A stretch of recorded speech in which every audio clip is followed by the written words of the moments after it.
problems. 42. Evaluate the limit as xy goes to 1, 1 of this rational function. I guess rational function with a trig, a bit of trig thrown in there. It's 42. Limit as xy goes to 1, 1 of sine of xy plus 1 over x squared plus y squared plus 1. Okay, so realize that this is something where what happens when we plug in 1, 1? We get sine of 1 times 1 plus 1 over 1 squared plus 1 squared plus 1. This is defined. We're not in the weird 0 over 0 undefined case. Our function's actually continuous at 1, 1. And so, guess what? There's nothing for us to do here. This is our final answer. So I just included this one in the sheet just so that you realize that, sometimes these limit problems, they just exist. There's no work to be done here, essentially. But for problem number 43, now we have a limit that does not exist. So this is going to be a bit of work here. So 43, we're looking at, so this is more a typical problem. Xy goes to 0, 0 of 5x squared minus 2y squared over 7x squared plus 3y squared. And we wanted to show this does not exist.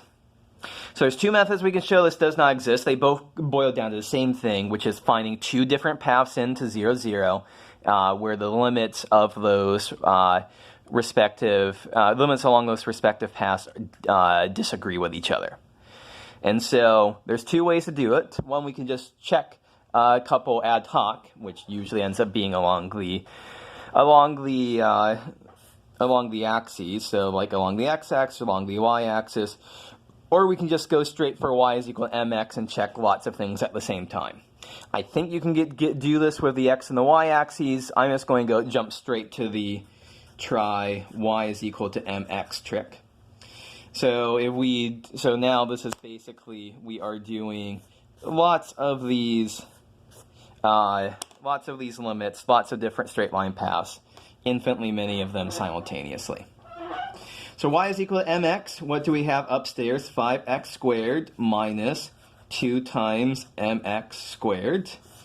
Downstairs, 7x squared plus 3 times mx, all of that squared. And this is the limit as x goes to 0. We don't have to keep saying y goes to 0 because it's clear if y is equal to mx and x goes to 0, y goes to 0 as well. So now we're just down to a normal one variable limit question. What's going on here? Upstairs, we've got x squared times 5 minus 2m squared. Downstairs, we've got x squared times 7 plus 3m squared. So let's cancel out those x squares. Let me cancel them out with a better marker. There we go. And so we have the limit as x goes to 0 of 5 minus 2m squared over 7 plus 3m squared. And this is the limit as x goes to 0. There's no x's in this problem, so our answer is just 5 minus 2m squared over 7 plus 3m squared.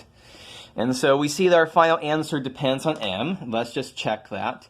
If m is equal to 0, the limit is 5 minus 2 times 0 over 7 plus 3 times 0, so 5/7.